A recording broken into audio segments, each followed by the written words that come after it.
또 하나님이 우리에게 주실 말씀은 어디를 읽을까요? 베드로후서를 읽어보십시다. 3장 8절부터 13절까지 대독합니다. 사랑하는 자들아, 주께는 하루가 천년 같고 천년이 하루 같은 이 한 가지를 잊지 말라. 주의 약속은 어떤 이에 더디다고 생각하는 것 같이 더딘 것이 아니라 오직 너희를 대하여 오래 참으사 아무도 멸망치 않고 다 회개하기에 이르기를 원하시느니라. 그러나 주의 날이 도적같이 오리니 그날에는 하늘이 큰 소리로 떠나가고 체질이 뜨거운 불에 풀어지고 땅과 그 중에 있는 모든 일이 드러나리로다. 이 모든 것이 이렇게 풀어지리니 너희가 어떠한 사람이 되어야 마땅하느뇨.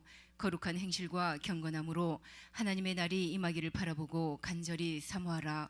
그날에 하늘이 불에 타서 풀어지고 체질이 뜨거운 불에 녹아지려니와 우리는 그의 약속대로 의에 거하는 바 새 하늘과 새 땅을 바라보도다. 아멘. 아멘.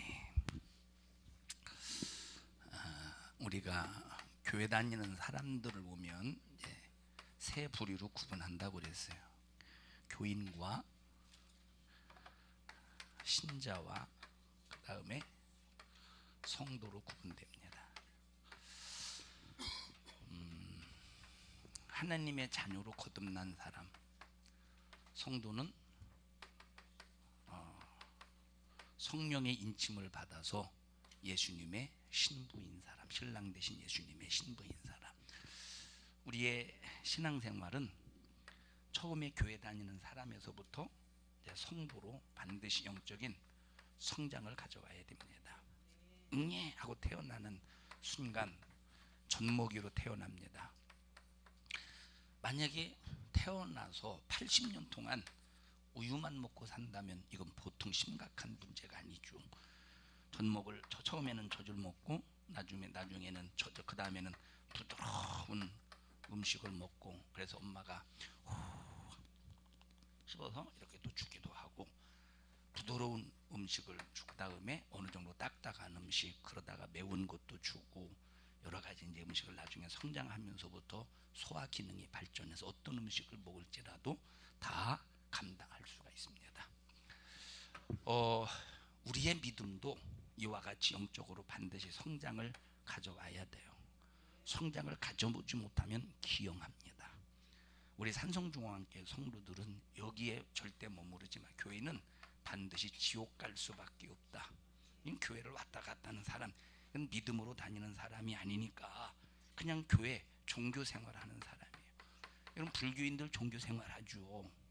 불교인들 똑같은 거예요. 천주교인들 종교생활합니다.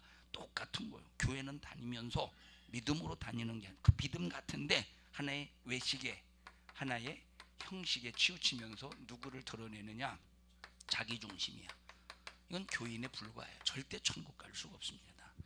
그러니까 여러분들이 내가 교인의 수준인지 신자의 수준인지 성도의 수준인지를 잘 분별하고 진단해서 영적으로 반드시 성장을 가져와야 돼요. 사람들이 저에 대해서 모르고 또 저에 대해서 알지도 못하고 설교를 들어도 설교의 중심이 뭔지도 모르는 사람이 저에 대해서 말할 때 뭔가 이상하다, 잘못됐다 그렇게 말해. 아니요, 네가 잘못된 거예요. 우리 옆 사람 얼굴 쳐다봐가면서 네가 잘못된 거야.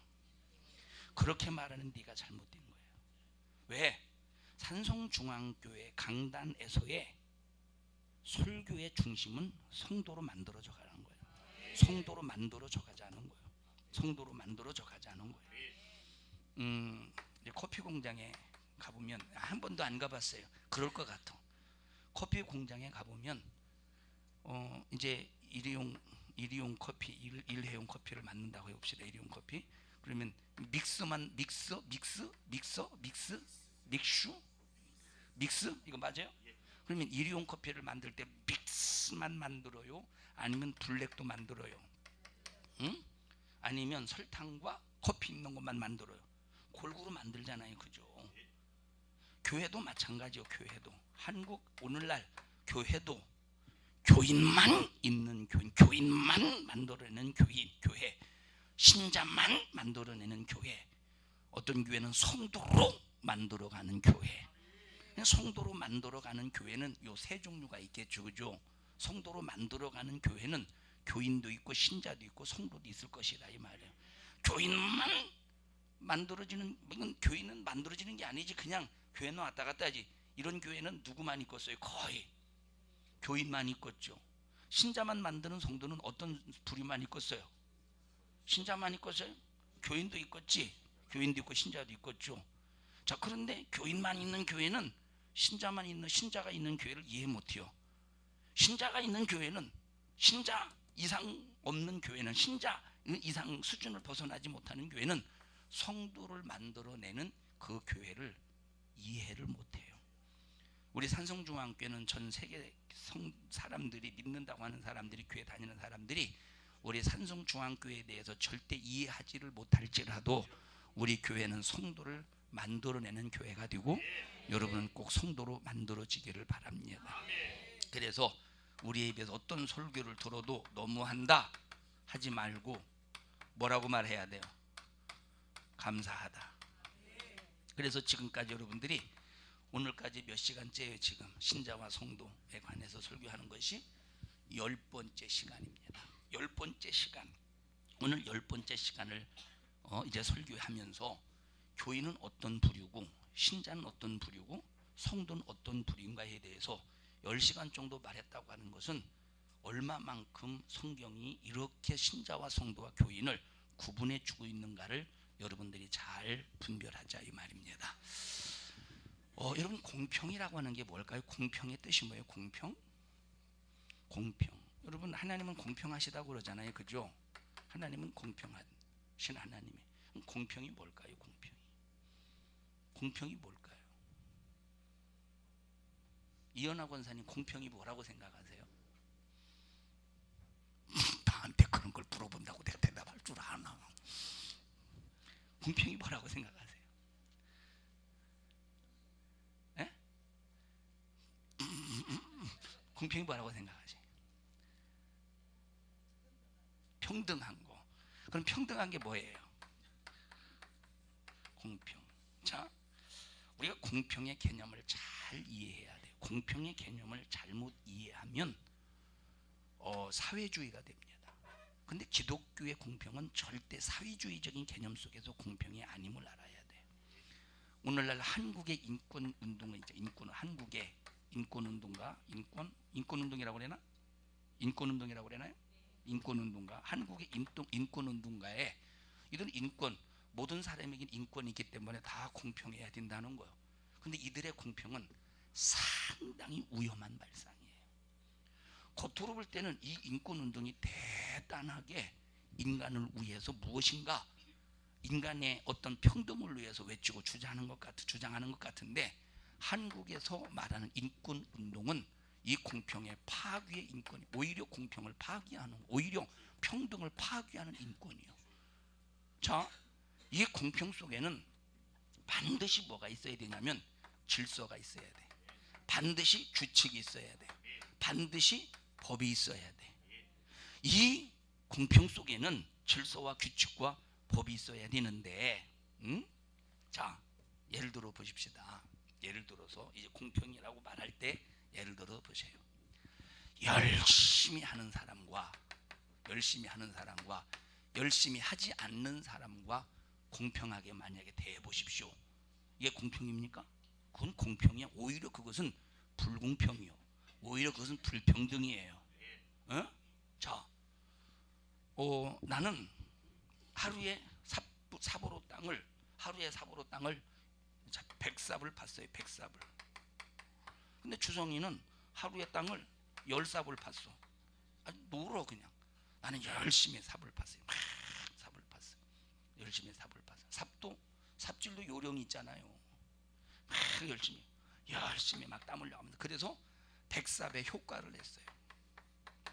주성이도 충분히 아무리 못해도 80삽은 팔 수 있는데 아주 그냥 게을러 터져가지고 힘들다고 10삽밖에 안 팠어요. 근데 만약에 100삽을 판 사람과 10삽을 판 사람을 똑같이 취급한다면, 내가 다음날 나보고 100삽을 파라고 할 때 100삽을 파겠습니까? 똑같이 취급한다면? 아니지. 에? 나는 어제 백사 파느라고 죽을 뻔했는데 저 주상이 저 새끼 저 열사 농땡이 치면서 열사 팠는데 나랑 똑같이 취급했네? 그러면 나도 뭐 굳이 백사 팔 필요가 없어. 한 8삽 정도 파고, 주성이는 그 다음날 보니까 한 12삽 파네. 2삽을 몰래 훔쳐다가 2삽을 채워서 10삽을 채울 것입니다. 그래서 공평이라고 하는 것은 열심히 한 사람과 열심히 안 한 사람, 열매가 있는 사람과 열매가 없는 요 사람 똑같이 취급하는 것이 공평이 아니라, 있는 자는 더 주고 없는 자는 있는 것까지 빼앗는 것이 공평이에요. 여러분, 그런데 하나님은 무조건 공평이라고 하면서 하나님 앞에 신앙생활 열심히 하지도 않으면서, 하나님은 다 똑같은 모든 사람들에게 공평하신 하나님이신데 뭘 그렇게 신앙생활을 막 강조해가면서 그렇게 그냥 너무 막 말씀을 강조하지 않느냐고. 이 사람은 하나님이 공평하신 하나님이라고 말하면서 공평의 개념을 모르는 사람이에요. 공평의 개념을 모르는 사람이라니까. 공평의 개념을. 자 보세요. 만약에 우리나라가 저 북한에다가 수없는 자원을 퍼다 줘 보십시오. 먹을 쌀을 갖다 퍼다 줘 보십시오. 돈을 갖다 퍼다 줘 보십시오. 자, 예를 들어 보세요. 과거에 북한이 굶어 죽는 사람들이 많이 있을 때, 굶어 죽는 사람이 많이 있을 때 우리나라에서 쌀 많이 갖다 퍼줬죠. 쌀 많이 갖다 퍼줬죠. 쌀 갖다 퍼줘서 되는 게 아니오. 쌀 갖다 퍼줘서 되는 게 아니오. 이거는 그냥 먹으면 끝나버려요. 그죠? 그런데 이제 이들이 쌀 갖다가 엉뚱한 짓을 했잖아요. 진짜 중요한 건 뭐냐면 그들에게 일할 수 있는 일거리를 줘서 일하게 만들어서 생산력을 길러내야 되는 거예요. 다시 말하면 무언가 그들을 도와줄 때 소비할 수 있는 것을 도와주는 게 아니라 생산해낼 수 있는 것을 도와줘야 되는 거예요. 그렇게 해서 그들이 생산해낼 때 공평한 수준으로 만들어야지. 예를 들어서 북한은 일도 안 해. 이 사람들은 사회주의니까, 공산주의니까 공동분배라 이 말이에요. 근데 이 사람들은 일도 안 해. 우리나라는 그래도 돈이 있으니까 먹고 살만 하니까 퍼줘서 어떤 부를 평등하게 한. 이건 평등이 아니죠. 이건 평등이야. 우린 죽을 고생만 하는 거지. 이 사람들은 이제 의도만 먹고. 그건 평등이 아니라 하나님도 똑같은 거예요. 하나님은 심은 대로 거두시는 법칙 속에서, 행한 대로 갚으시는 요 법칙 속에서 일하시는 분이에요. 심은 대로 거두고 행한 대로 갚고. 그래서 자, 교인은 교인처럼 다루셔. 교인은 교인으로 다루셔요. 신자는 신자로 다루셔. 성도는 성도로 다루셔. 하나님은 공평하기 때문에 그런 거예요. 공평하기 때문에 자, 기도한 사람과 안 한 사람의 차이를 둬야죠. 반드시. 기도한 사람과 안 한 사람과 만약에 하나님이 공평하게 취급해, 이 세상 사람들의 생각처럼, 요 인권 운동가의 생각처럼 공평하게 취급해봐. 누가 기도하겠는가? 기도하는 거 쉬워요, 어려워요? 어렵지. 기도하는 거 쉽습니까? 기도하는 것이? 기도하는 게 어렵죠. 기도하는 게. 우리 김경태 성도님은 기도 한번 해봤는데 어떻게 어려운 것 같아요? 쉬운 것 같아요? 예? 너무 어려우셨죠? 아이고, 한번 가보긴 가봤는데 아이고 뭔 기도를 할지도 모르고 그러죠. 자, 기도가 쉬운 게 어려운 게 아닙니다. 그런데 어렵지만 그것을 해야 된다는 필요성을 가지고 계속 내가 기도하기는 싫지만 힘들지만 시간 지겹게 안 가죠. 참 시간 지겹게 안 가죠. 엄청나게 안 가죠. 1시간 반이 한 1시간 반 10시간 같지 않아요? 대여섯 시간 막 10시간 막 같지 않아요? 1시간 반이. 자, 텔레비는 1시간짜리 너무 벌써 끝났어? 벌써 끝났어? 그리고 다음 편 기다리는 것이 막 3호가 되는데 기도는 진짜 힘들죠. 자, 그런데 이렇게 힘든 기도를 부르짖어 하는 사람과 안 하는 사람과 하나님이 이 인권운동과 세상의 기준 속에서 공평하게 취급한다면 누가 기도하겠어요? 누가 안 하지? 누가 기도하겠느냐가 누가 안 하지? 예배를 드리는 사람과 안 드리는 사람과 하나님이 세상의 기준처럼 똑같이 취급해 보십시오. 누가 예배를 드려? 주일날 딱 한 번만 나오지, 그죠? 누가, 여러분, 설교가 쉽겠어요, 어렵겠어요? 설교 어렵습니다. 설교가 쉬운 게 아니에요. 해봤어야 알지. 여러분, 우리 창립 기념 예배 때 설교데이 하잖아요. 그거 나와서 해본 사람 쉬워요, 안 쉬워요?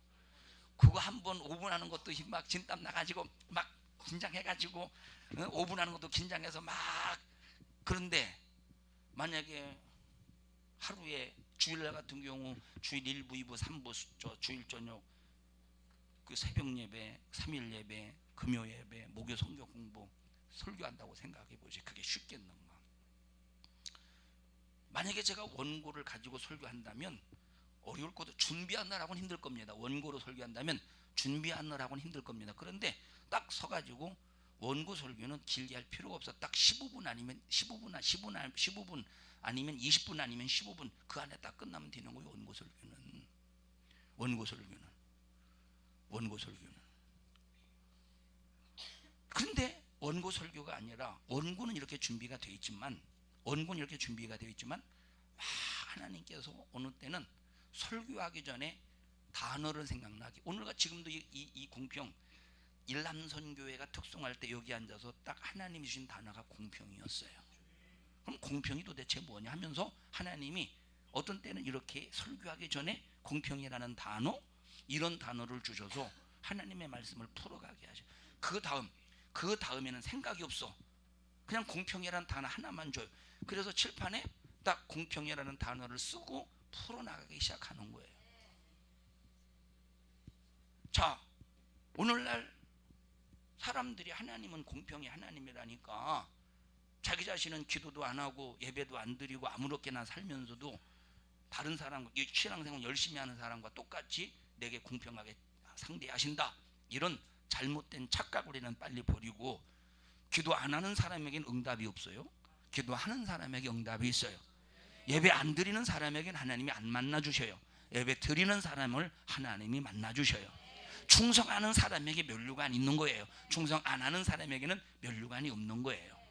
그래서 보세요, 우리 기도 안 하도록, 예배 빠지도록, 충성 안 하도록, 전도 못 하도록 악한 마귀 사단 귀신이 내 입장에서 충분한 이유, 그럴 수밖에 없는 이유를 딱 대서, 기승전결 그럴 수밖에 없는 이유를 딱 되게 만들어서 기도 안 못하게 만들고, 예배 빠지게 만들고, 충성 못하게 만들고, 전도 못하게 만들어요, 마귀 역사가. 이걸 극복하고 이겨내는 것이 바로 성도의 삶이요. 이걸 극복하고 이기지 못하면 다시 신자로, 교인에서 신자로 왔다가 다시 환경을 이기지 못하면 신자에서 다시 교인으로 빠꾸가 돼요. 빠꾸가 영어로 뭐예요? 백? 왜 근데 일본 사람들은 백을 빠꾸라고 했을까? 일본 말이죠, 빠꾸. 자, 왜? 자, 그래서 우리는 이 공평, 하나님은 사모하는 심령에게 역사하십니다. 그래서 상한 마음을 멸시하지 않으셔요. 상한 심령을 멸시치 않아요. 애통하는 그 심정을 하나님은 절대 멸시하지 않아요. 읽어보시. 시편 51편 17절.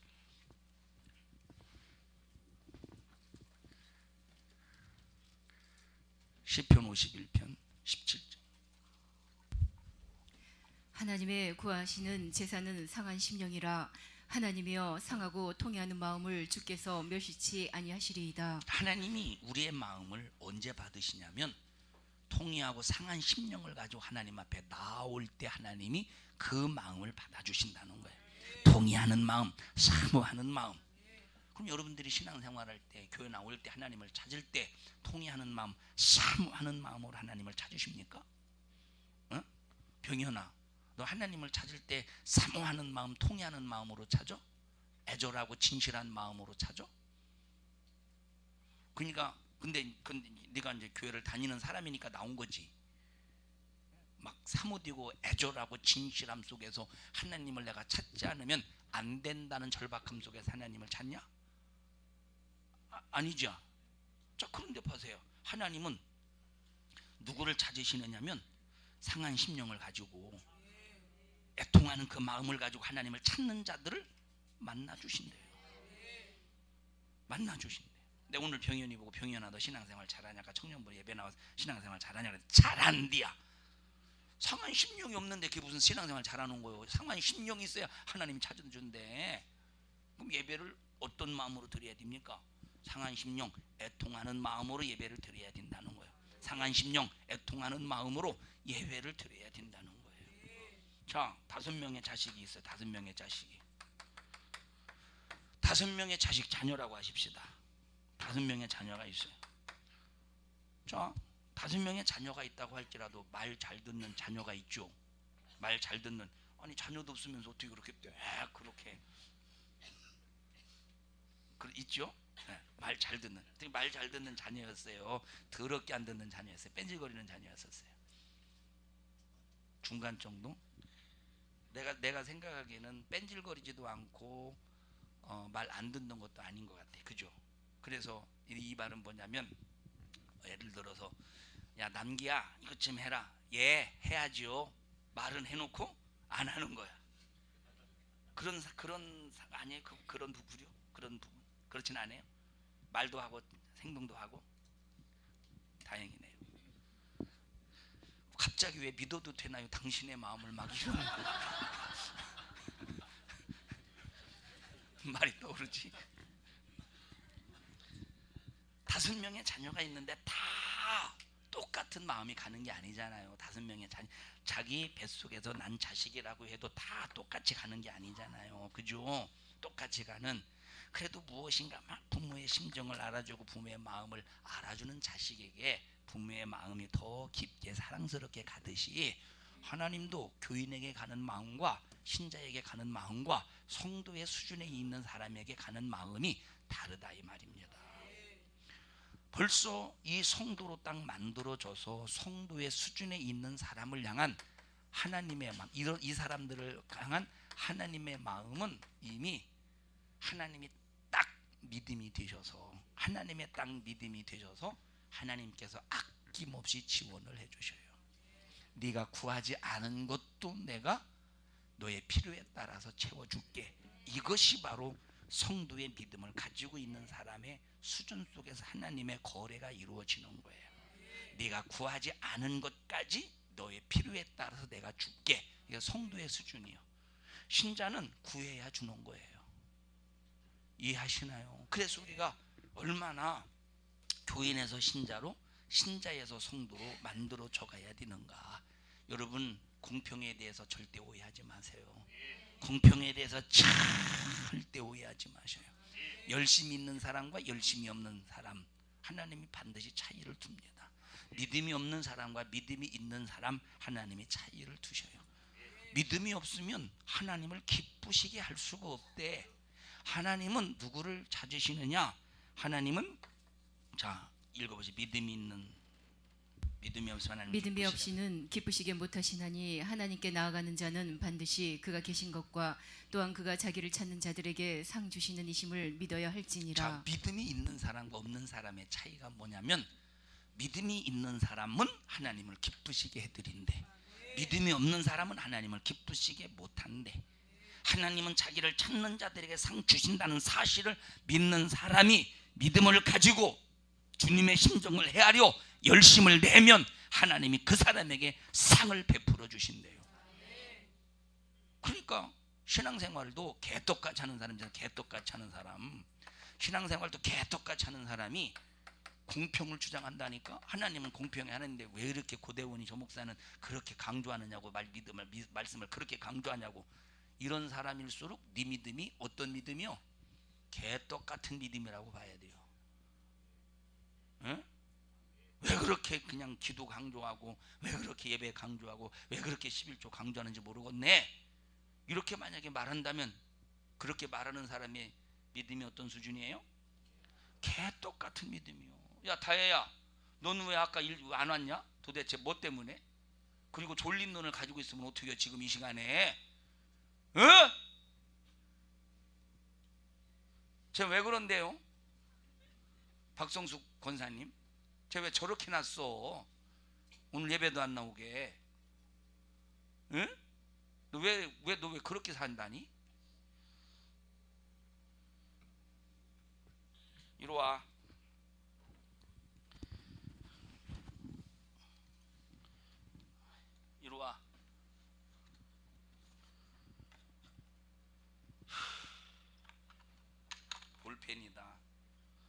더 산성 센트럴 처치, 더 영화나 내가 안 읽었어요. 야, 이거 볼펜인데 이걸 가지고 A4 용지에다가 반성문 써와. 알았냐? 반성문 써와. 우리 공평하신 하나님 찬양합시다.